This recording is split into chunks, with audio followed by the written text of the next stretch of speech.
کتاب بحار الانوار کا ایک حوالہ، اس کے ساتھ ساتھ اور حوالے بیان ہوں گے۔ بحار کی روایت کے اعتبار سے امام فرماتے ہیں میں اپنے بابا کے ساتھ کنت مع ابی، میں تھا اپنے بابا کے ساتھ۔ آپ کے بابا ہمارے آپ کے پانچویں امام، اور ہم دونوں اللہم صلی علی محمد وعلی محمد، ہم دونوں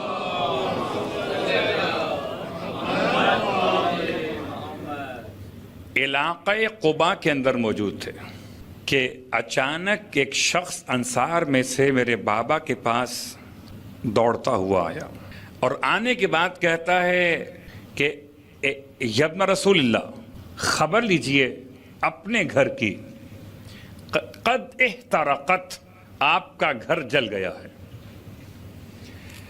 اب یہ کون سا گھر ہے، اس میں ایک اختلاف ہو سکتا ہے۔ آپ کا گھر جل گیا، قد احترقت۔ امام نے فرمایا میرا گھر نہیں جلا، وہ کہتا ہے آپ کا گھر جل چکا۔ امام فرماتے ہیں میرا گھر نہیں جلا ہے۔ یہ واپس چلا گیا، کچھ دیر بعد پھر دوڑتا ہوا آیا، کہتا ہے مولا سے واللہ قد احترقت، قسم خدا کی آپ کا گھر جل گیا ہے۔ امام نے فرمایا واللہ لم تحترق، قسم خدا کی میرا گھر نہیں جلا ہے۔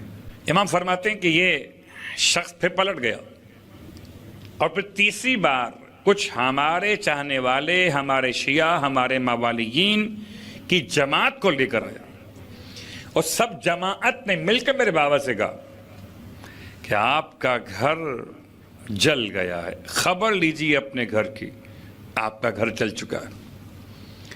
امام نے ارشاد فرمایا میں قسم کھا کر کہتا ہوں وثوق کے ساتھ کہ میرا گھر نہیں جلا ہے۔ یہ کیا بحث ہو رہی ہے؟ ہم ایک دعا کا پس منظر تلاش کر رہے ہیں، اور اس دعا کے پس منظر میں یا روایت معصومین سے امام فرماتے کہ جب بعد میں لوگوں نے معلومات کی، جا کر دیکھا گیا تو جتنے اطراف کے گھر تھے جو متصل تھے وہ سب جل چکے تھے سوائے معصوم کے مقدس گھر کے، سب جل چکے تھے۔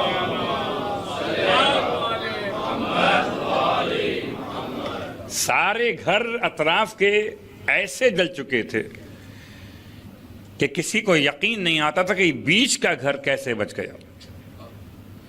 تب کہتے ہیں امام کہ میں نے اپنے بابا سے پوچھا کہ یہ مسئلہ کیا ہے،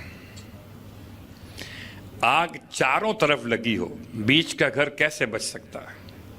خدا کا بڑا احسان ہے، مکتب اہل بیت سے وابستگی پر جتنا شکر ادا کرنا چاہیے اتنا ہم نہیں کرتے، کم ہے جتنا بھی کریں، کہ ہمیں وہ نعمتیں عطا کی ہیں، وہ معرفت کے خزینے عطا کیے کہ شاید اگر ہم 1,24,000 انبیاء کی امتوں میں بھی ہوتے اور زمانے آل محمد میں نہ ہوتے تو شاید وہ سارے تحفے حاصل کرنا اتنا آسان نہ تھا جو ہمیں اس دور مقدس میں بھی معصومین کی بارگاہ سے عطا ہو گئے۔ پوچھا میں نے اپنے بابا سے، امام فرماتے ہیں کہ مسئلہ کیا؟ ارشاد فرمائے بابا کہ یہ وہ راز ہے تو جبرائیل امین اللہ کی طرف سے لے کر نازل ہوئے تھے، اور یہ راز جس کو اللہ کے رسول کی بارگاہ میں جب پہنچایا گیا تو اللہ کے رسول نے یہ راز مولائے متقیان جناب سیدہ فاطمۃ الزہرا سلام اللہ علیہما دونوں کو عطا کیا۔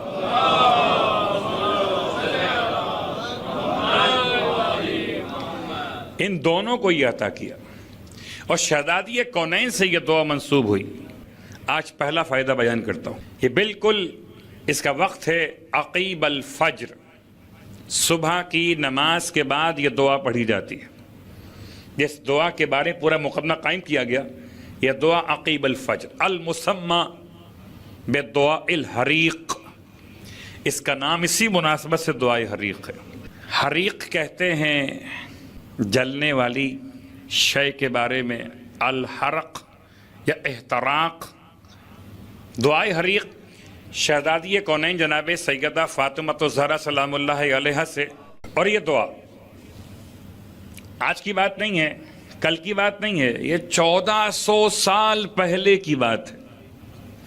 کتاب میں بند رہے کتاب رہے لائبریری کے اندر، مفاتیح الجنان میں نہ ہو تو کیا قابل تلاوت نہ ہو؟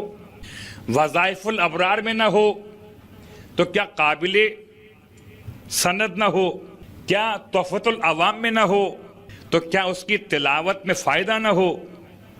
بکھرے ہوئے خزانے ہیں، کبھی کس کتاب میں، کچھ کس کتاب میں، کچھ کس کتاب میں۔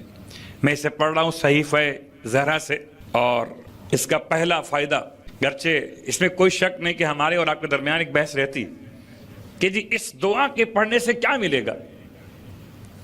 قسم بخدا اگر کوئی ثواب بیان نہ ہو تب بھی اتنا کافی ہے کہ جو عطائے فاطمہ ہے بس وہ عطائے فاطمہ ہے،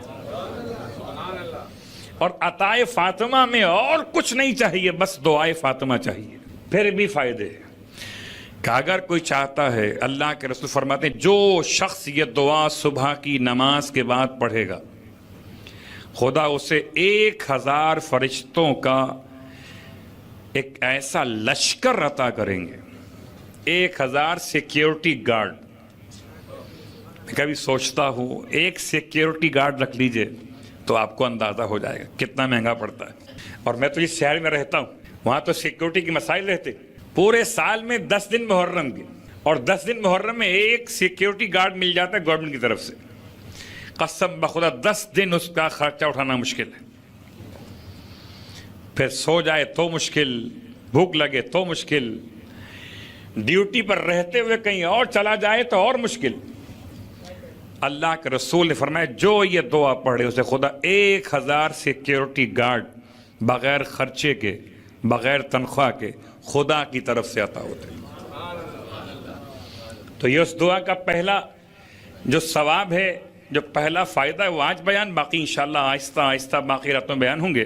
اور دعا چونکہ طولانی ہے تو آہستہ آہستہ انشاءاللہ اس کو ہم یہ آنے والی تمام راتوں مکمل کریں گے۔ پہلا جملہ شہزادی کا، آپ نے دعائے صبا تو پڑھی ہے مولا متقیان، کیا دعائے صبا نہیں ہے؟ یا دعائے حریق ہے؟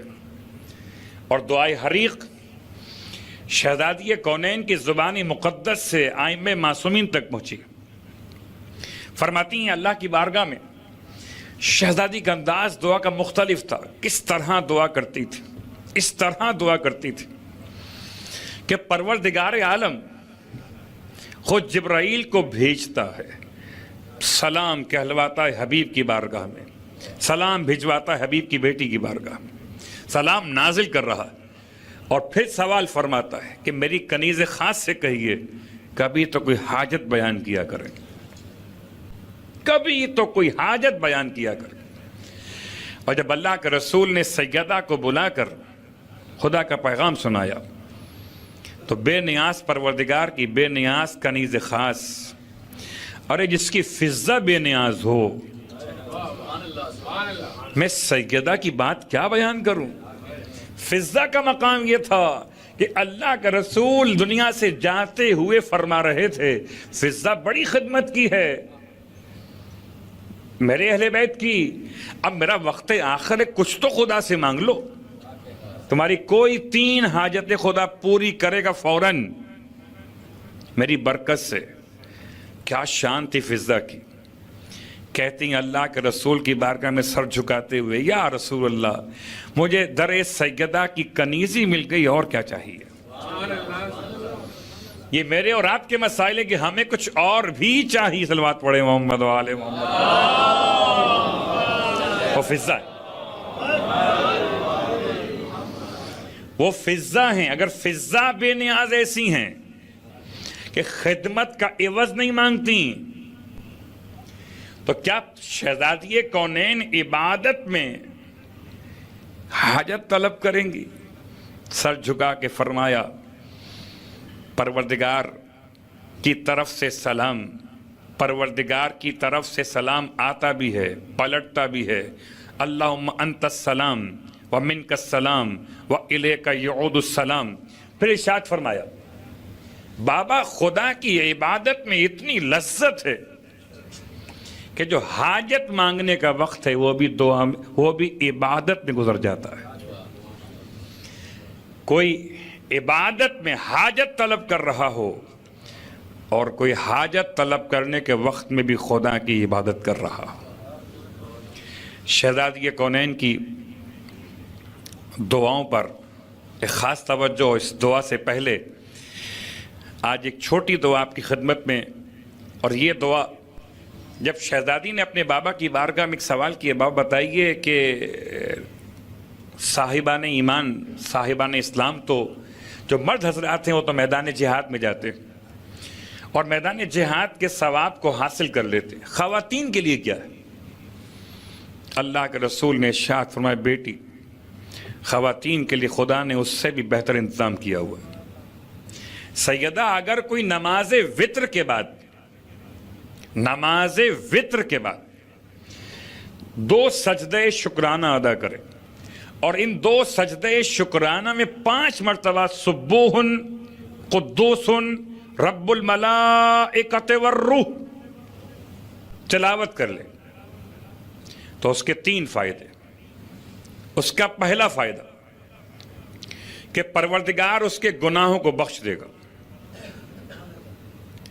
دوسرا فائدہ کہ پروردگار اسے داخل جنت کرے گا۔